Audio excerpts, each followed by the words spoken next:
今天跟大家聊一起死囚冤狱事件。这名囚犯在坐了6838天牢后，沉冤得雪，走出了监狱。20年前的台南市发生了一起骇人听闻的双尸命案，一男一女，一老一少被杀害弃尸。警方调查发现，嫌疑人是2名20岁出头的年轻男子郭俊伟和谢志宏，2个人都被法院判处了死刑，但在2019年，谢志宏却被改判为无罪。死刑和无罪的跨度可以说非常之大。那么接下来我们一起来看看当年到底发生了什么，能让这个年轻人做了19年的冤狱。时间来到2000年的6月23日，从餐厅下班的谢志宏来到了一家便利店，他和朋友郭俊伟约好了来这里喝酒。刚喝没多久，就遇到了18岁的陈宝珠。随即郭俊伟上前搭讪，在简单聊了几句后，他们计划去兜风。女孩陈宝珠也欣然同意了。当时陈宝珠是和干弟弟一起去的便利店，所以郭俊伟骑车载着陈宝珠，而谢志宏则载着女孩的干弟弟跟在后面。4个人就这样在街上漫无目的的骑车乱逛。干弟觉得很累，就先行回家了。他万万没有想到，这一走竟然和干姐阴阳两隔。干弟走后不久，郭俊伟和陈宝珠就发生了口角。郭俊伟想让陈宝珠做自己的女朋友，而陈宝珠认为2人才刚认识不久，自然没有同意郭俊伟的要求。随后郭俊伟便将陈宝珠载到偏僻的墓地，用刀威胁陈宝珠，强迫她就范。眼看生命受到了威胁，为了保命，陈宝珠只好先答应下来。之后郭俊伟将陈宝珠带回了自己家，并在那里和陈宝珠强行发生了性关系。完事之后，陈宝珠借故说要回家，郭俊伟表面上答应了他，并骑车将他载出了门。其实他行驶的目的地根本不是女孩的家，他担心陈宝珠跑去报警，于是就把人载到了一处农田，并在那里将其杀害。就在这时，田里突然出现了一位老伯。老伯特意早起来地里巡视田水，而他碰巧遇到了郭俊伟，并看到了行凶的过程。老伯连忙解释自己只是路过，什么都没有看见，什么都不会说。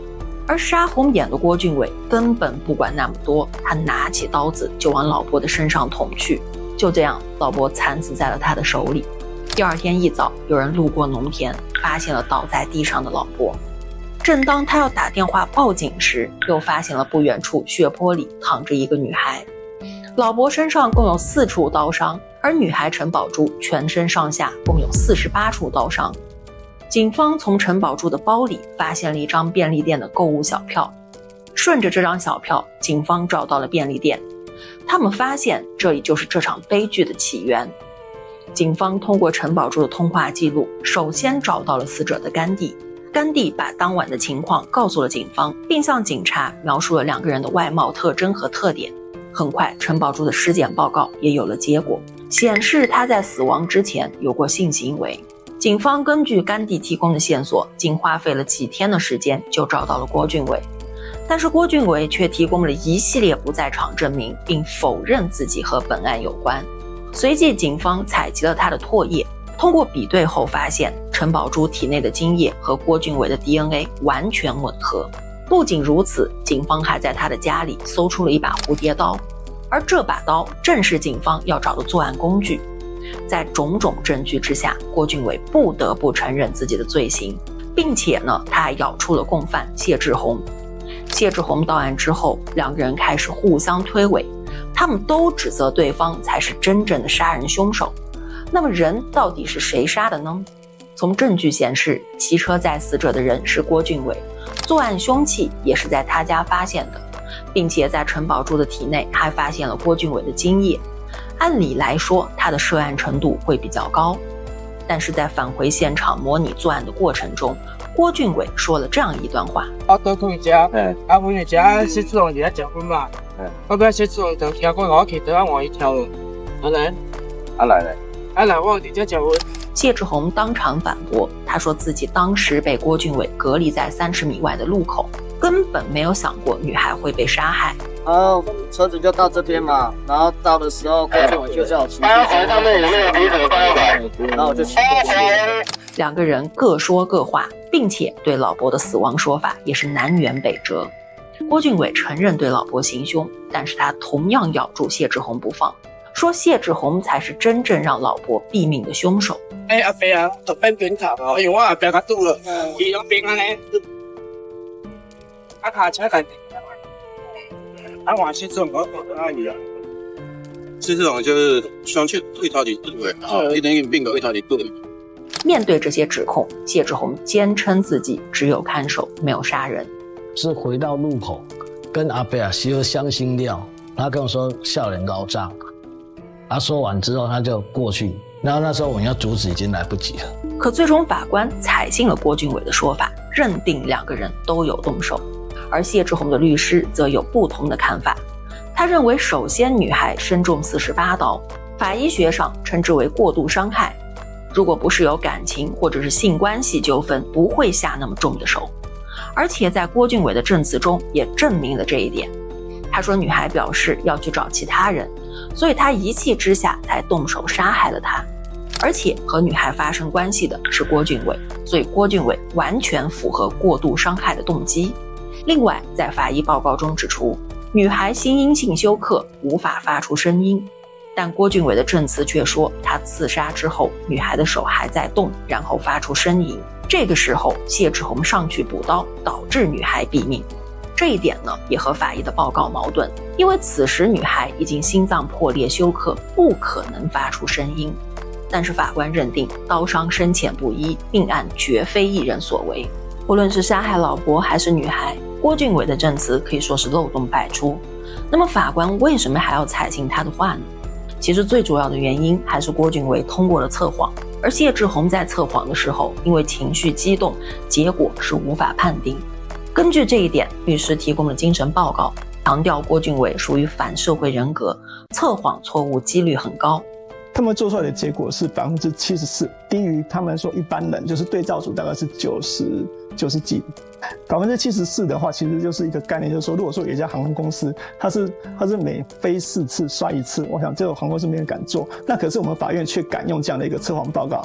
其实不仅是测谎的结果，谢志宏之前还确实有过认罪。虽然他指控遭到了警方的逼供，但是警方表示关键的笔录音频搞丢了，所以这一问题也无法得到证实。就刚好他自版的那2份笔录都刚好没录音，其他的通通都有录，就是那2份缺的录音带，所以让人觉得这个自白也很刻意。其实在办案的过程中，警方还有一个重大的疏漏，就是那把作案的凶器没有提取过指纹。谢志宏请求法院调查，在调查后呢，发现包括他的衣物和机车也完全没有血液反应。我说真的，像法院所讲的，杀了48刀，又杀了一个老农夫，那身上应该脚啊什么手应该会沾到血迹，那你去骑机车，那个脚踏板啊手把应该都会有，可是却都没有查到。虽然警方的证据非常薄弱，但谢志宏还是难逃牢狱之灾。他和郭俊伟双双被判处死刑，19年来他的家人都在为他奔走申冤，律师9次上诉到最高法院，要求停止谢志宏枪决。上诉最高法院停止要求停止枪决的那个理由，其实律师已经写到不知道该怎么写，应该是9次还7次非常上诉，然后都被驳回，然后驳回的理由都是没有意义。终于在2018年，这起案件迎来了曙光，包括检察院和最高检都行动了起来。最终该案以证据不足，谢志宏被改判为无罪，重新走出了监狱。因为谢志宏遭关押长达6834天，法院方面裁定以每日5000台币赔偿了3417万。出狱之后，谢志宏在一家汽车零件公司做配货员，而公司的老板是这样评价他的：他的表现真的是可圈可点的，外面许多维修界的朋友都告诉我，他说志宏是100分的员工。谢志宏时常会忏悔，他深知自己虽然没有动手杀人，但是知情不报、隐匿犯罪也是事实。虽然受害者家属在得知他无罪后没有再深究，但是他也必须要面对自己的错误。在这个事件里面，难道我真的没有错吗？他如果都没有错的时候，我为什么会在这里？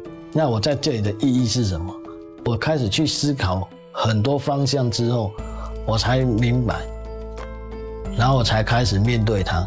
如今郭俊伟还在牢中等待执行枪决，而谢志宏的生活已经回归到了正轨。